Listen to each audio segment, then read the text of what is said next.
For whatever overcomes a person, to that he is enslaved. That is one of my favorite verses that I have learned, and you may disagree with the Bible, you may not be a Christian, whatever, but there is a lot of truth in this verse, because any passion, not just language learning, but any passion of yours, whether you eat, sleep, and breathe painting, or writing, or smithing, or running, or anything, it can take over your life without you even realizing it. I wanted to thank Ronald Johnson for requesting this video. Your requests have certainly been challenging to me because I really have to think to be able to give advice on these things, and that's always great. And I just hope that these videos are helpful in some way, even if, only a certain part of the video is helpful. At least something, I just hope, is helpful for you guys. It's so easy to get wrapped up in something, whether it's worry or a hobby, and then you just don't live life. Time goes by so fast and life is short, and things can just pass you by without even realizing it. So what are the dangers of language learning that you should avoid? So language learning could affect relationships positively in the sense of you meet people and you share cultural exchanges. It's good for traveling. There's just so many ways you can get connected through language learning. But also, if you have friends and family who are not into the same hobbies as you, then of course it's hard to relate. And of course, if you want to spend all your time doing this, you may end up rejecting them. Not rejecting is a strong word, but say that they want to hang out with you, spend time with you, and you're always saying, well, I'm busy right now. And you don't necessarily tell them why you're busy, but the truth is you're just sitting down to study your language. And you're naturally more of an introvert, so that's what you want to do anyway, because you're more bent towards studying, like myself, and you just let these opportunities go away. So people ask you to hang out, you say no enough times, and then eventually, because we're all human and no one likes to be told no all the time, it doesn't feel good, eventually they'll want to give up on, they won't want to, but they will give up on asking you to hang out because they'll feel like, what's the point? He or she always says no, so I'm not even going to try anymore. So watch out for that. Just be mindful about how much time you're putting into language learning versus spending time with those that you love, because relationships are a beautiful thing. We are not meant to be alone all the time, so just if you're lucky enough to have people that care so much about you, whether that is friends or family, don't let that go, because not everyone has that. So it really is a special thing, and you don't want to let that slide by. Like I said, you can make friends on the internet and everything through language learning, but also if you have people who want to be with you, don't pass that up, because some people would love to be in your situation.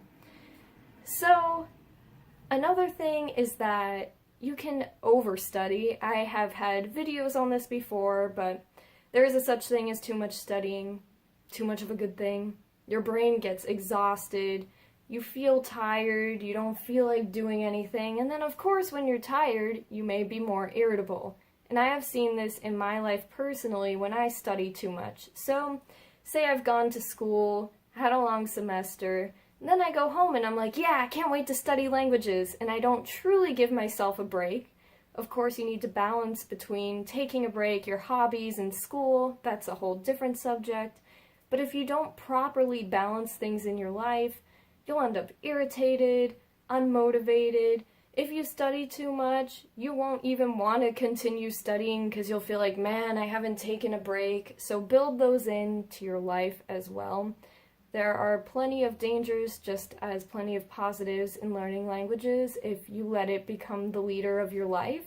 So there's nothing wrong with having a passion. As a matter of fact, my name is PassionforDreaming, so I have passions. I have things that are enjoyable in life that I like to do, but just don't let it take over your life, because that's what leads to regrets way later on in life. And you don't want to live a life with regrets. So what things can you do to prevent this from happening? How can you be more mindful? Well, the first thing is to include the people that you love, in your language learning experience. So maybe they're not into learning languages like you are, but you can still teach them some words here and there, teach them some phrases. Who knows, maybe they'll end up liking it too. Or it doesn't have to be the language. Maybe they'll share an appreciation of the culture. Maybe you'll introduce them to something they had no idea about before. So for instance, with Korean dramas, none of my family speaks Korean. They didn't know anything about Korean culture, and I know dramas are pretty controversial in the sense of people saying like, oh, if you like K-pop and dramas, then you're not into Korean culture because there's more to Korean culture than that. But that is part of the culture. So, what I'm saying is I would be watching a Korean drama once in a while to try to listen to the Korean language, and my dad would come over, sit, and he'd be interested in what's going on. And of course, I don't know enough Korean, so I do have some subtitles, and I would be trying to listen and pick up on the Korean while he was just enjoying the show. And so we still bonded, we still had a fun time together, and I was still learning Korean in the meantime. Now this won't work with all of your activities that you do if you're physically sitting there and studying, but at least some of the activities could be combined with being with your friends. For instance, people who are also learning Spanish and are interested in Spanish culture. I don't really watch Spanish soap operas with subtitles anymore because I can understand very well, so that gives me an opportunity to practice interpreting. So my dad would be saying to me, what are they saying? What are they saying? And it gets my mind working because they won't stop for you, and I can't pause the show if it's live TV. They won't stop for you to be able to remember what they said, and you just have to keep going. So that exercises your brain even a little bit more than if you were just watching the show with subtitles. So I'd recommend that as well.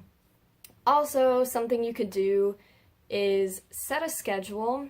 This requires a lot of discipline, and it can be hard, but set a schedule. It could be 1 hour a day, could be half an hour even, 2 hours, whatever. If you're really passionate about it, set aside a good chunk of time and study your language, but then after that time, hang out with people, do other things.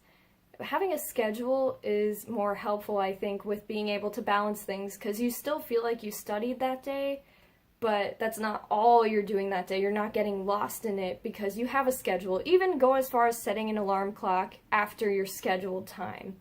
And, you know, it's just like working out. You go for a run for an hour and come back. With language learning, study for an hour, then you're done, you've exercised your brain, and now you're free to do whatever.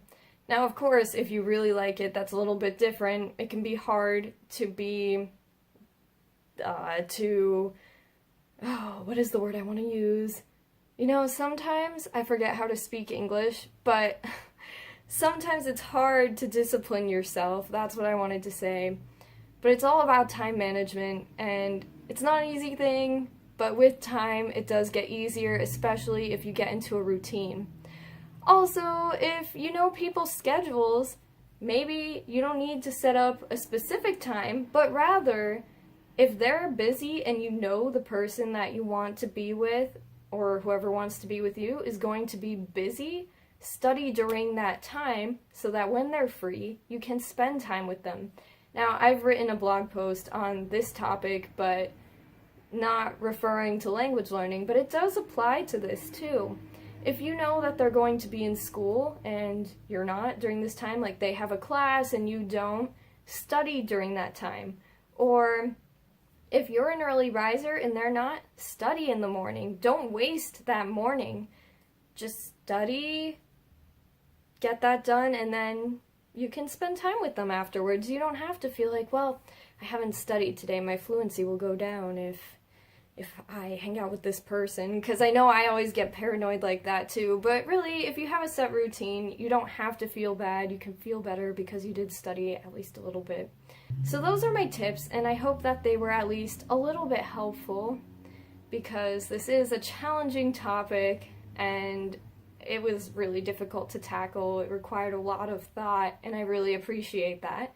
But of course, as usual, If you guys have thoughts on this topic, could provide any more advice than what I gave here, I would absolutely welcome that in the comments section, because we're a community. We need to all help and encourage each other. So please leave any advice below, any tips, whatever, and I'll see you guys next time. Bye-bye!